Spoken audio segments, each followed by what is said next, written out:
Here we are today. We're going to show you guys how to do INSITE. Full disclosure, the video is actually already shot, and now we're doing an actual intro to explain what we're doing. So we're going to take a computer with INSITE in it, and we're going to show you how to train or how to use it. And then our employees will use it for training later. When I'm not around, they'll be able to access it and use it. So hope it helps somebody. Good morning. Today we're going to be dealing with we have the SCR code. It's going to derate. SCR faults, they don't go away. They just keep derating. So we're going to get that fixed for the customer. Okay, so now we're going to go into INSITE, because this truck has a Cummins in it. And then we're going to check the fault codes and see why it has a SCR fault. Okay, so now we're in INSITE. The key switch is on in the truck. We're going to push connect to the ECM. We got to tell it we want to connect again. And then it's going to think for a while it's connecting.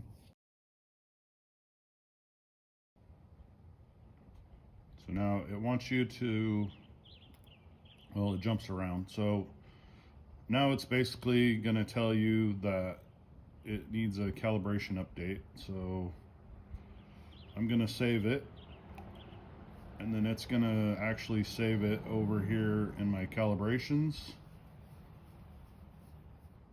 Over here, I don't know if you can see my mouse, there's calibration selections over here. It'll save it to there, and then later on when I get done with the repair, I'll actually update the software. And it's saved this before. We'll do a new one so it's fresh. And then I'll put a note in here so I know what truck it's for, if I need to reference it, because you end up with a whole list, you don't know who's who. So usually it'll auto-populate, sometimes it doesn't. So if you put a little note in there, then at least you can find it faster if you have to search it. Okay. So obviously we had FCR fault, so we're just going to go see what our faults were or are. This one's pretty common. So this one here is going to be, it's going to pop up because of the main fault here is going to be the after treatment abnormal update rate. And then with this fault, sometimes it comes up, sometimes it doesn't. It also is going to tell you that you have poor quality def. It's all built together, so it's basically you're troubleshooting the same sensor, which is the def level sensor in the tank. This is just kind of goes more with these other three. If you notice, the counts are all similar. They're all the same. It's all the same sensor, all the same part in the top of the DPF tank. This one here's 14 times it had the fault long enough to say, hey, I need to derate because, for instance, this fault code here, it thinks that you have like water in your def and you're trying to cheat the system. So you got to make sure you put high quality government juice in, and so they will derate. So 14 times it's derated because it felt there was a problem here, no def at all or quality of def. And so this one, you're not going to troubleshoot this one. It's just there to tell you that these are here. It's just redundant. So now we'll go troubleshoot this 4572 and we'll see where we end up. Logged into my QuickServe account. I didn't show you how to do that, obviously, because the world doesn't need my password. So now I'm going to enter the engine serial number.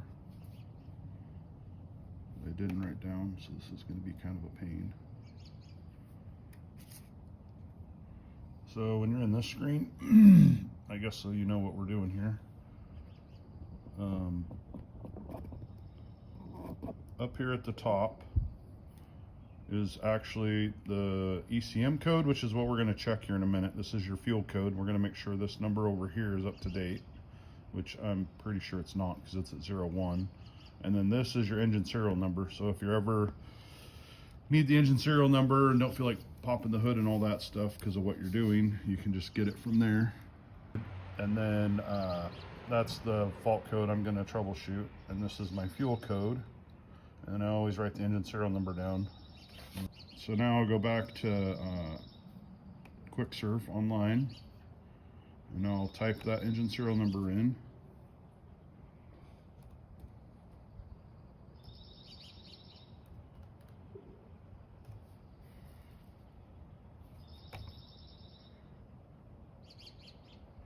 Okay, so it's been updated.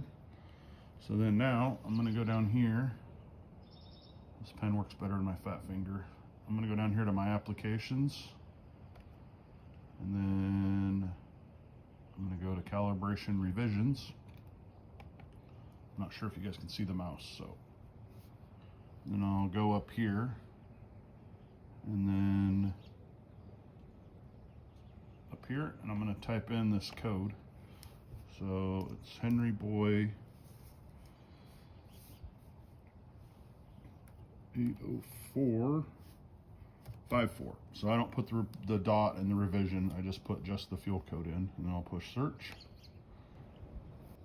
Okay, so obviously it says that we're on revision 1. So this is the code that we talked about, and then this 0.01 is the revision that we're on. So as you can see, just at first glance, you can tell it's at least 9 revisions behind. And I'll scroll down, and yeah, so it's only 9 revisions behind. It's a 2020, so yeah, that's probably about right. So now what I'm looking at here too also is I'm going to go over here on the right hand side, and this gives me a description of why they did a revision. So this one here, it reduces the occurrences of this fault code 3334. This one is a dozer override test improvement, which would be basically for mechanics, has nothing to do with what I'm doing. This one is for the urea dozer line, which is the line that injects urea in the heater. This one's so far behind, we're going to update it, period.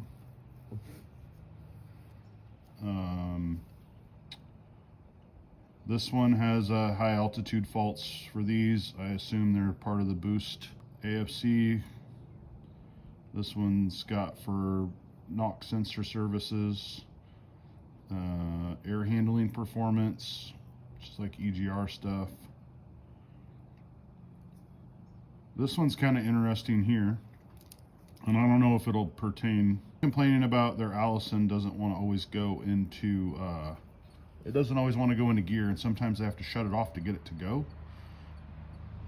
So I don't know, this might actually help that out. I don't know, it might be just about shifting, I don't really know, but we'll definitely want to get it in there and see if that's part of that or not before we go much further figuring that whole thing out.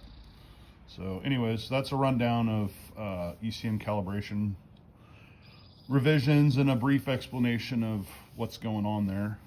A lot of people probably won't use this. Some people will, but at least it gives the customer an understanding of it's not just plug into the computer and 2 seconds later you have fault codes and you fix the truck. There's a lot more to it.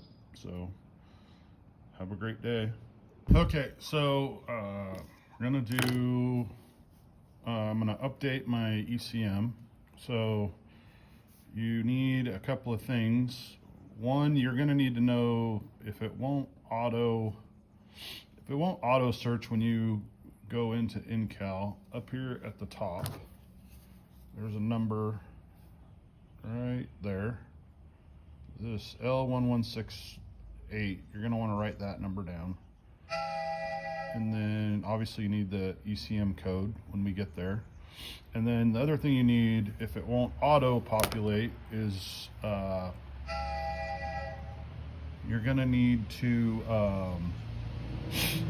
you need the ECM part number. And a lot of times, for whatever reason, the ECM part number is faded white or gone, bent, broken, destroyed, and so you need another way to get it. So you're going to go features and parameters, which is this one. I still don't know if you guys can see the mouse. Features and parameters. Okay. And then I'm going to go system and ID data plates, which is the top one. I'm going to press the plus, and then I'm going to go down to ECM information, click the plus, and then right here, ECM part number. So 4384,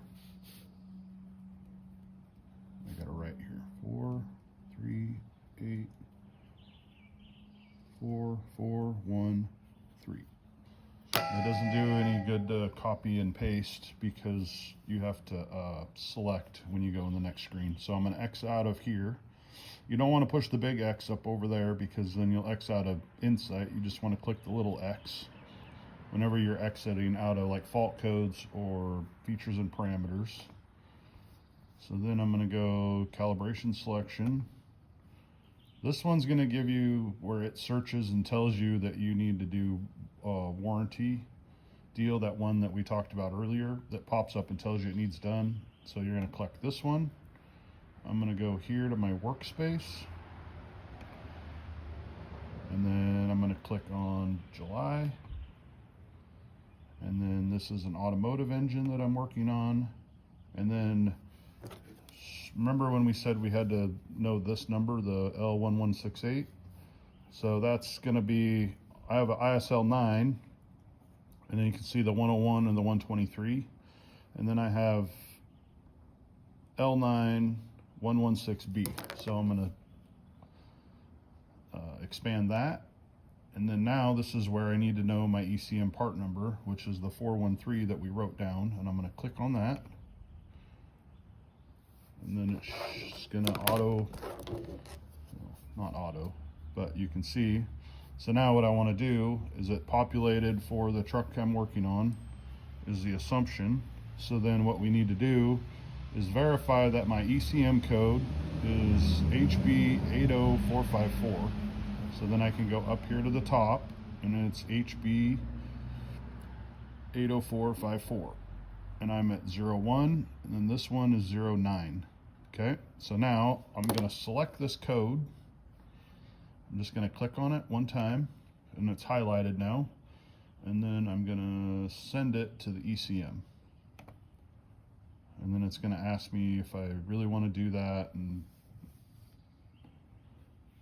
so here's my warning. You can wreck the engine if you don't do it right. The one thing I do like to do is when this screen pops up here, is I check and make sure I verify this number right here. That's the big thing, is to make sure I'm putting the right ECM file in this truck. So then also you want to make sure this box right here is checked for save and restore the parameters. So that's your differential ratio, what transmission's in it, your J1939, communications between the switches and the engine, and all that stuff. If you don't have that, it's a bad day if it doesn't store, because then you have to hand load it all in, which is why you want to make sure that when you plug in, you save that data so you have something to go back to. If you have to do that, you can print it out and then go through and hand do it, which is absolute misery, but at least you can get through it without having to guess the whole way. I'll push next. Again, when the summary comes up here, I'm going to verify my code again. I'm going to go from a 01 version, and I'm going to go to an 09 version and match this code to what I wrote down on my sheet. I'm going to tell it next. It tells me I'm about to adjust the ECM. I'm going to tell it, yep, okay. And now it's going to take 15 or 20 minutes, so we'll save you that boredom of watching that. Okay, so now it went through its deal, and it prompted me to turn the key off here in the middle and push OK. I already turned the key off. Now we'll wait till the countdown prompts us, and we'll go turn the key on. Okay, so now it prompted me to go turn the key on. This is the middle that we've been talking about right here. So I'll go turn the key on and then push OK. Push OK. So then right here in this box that came up, it tells me that my parameters are successful, or my data plate, my parameters, the calibration went okay. It restored the data plate, it restored the parameters, and the audit trail, which is major stuff that's happened in the past, is successful. So then I'll just push OK.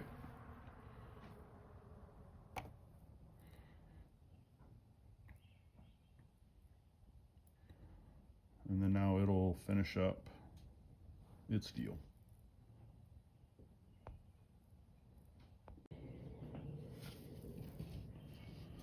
Okay, so now it went through its deal, and it prompted me to turn the key off here in the middle and push OK. I already turned the key off. Okay, so now it finished. Go down here to next. It lights up. Normally it'll be grayed out, like back is grayed out. This will be grayed out until it's ready, and then it'll populate it for you to next. And then I'll push finish. And I'm actually saving a new image, so that way my computer will have a saved image. The last time I worked on it, it's all saved, and I have a current ECM image when I got done. There you go. All done. So now we'll go troubleshoot the fault codes that we talked about and then do the repair.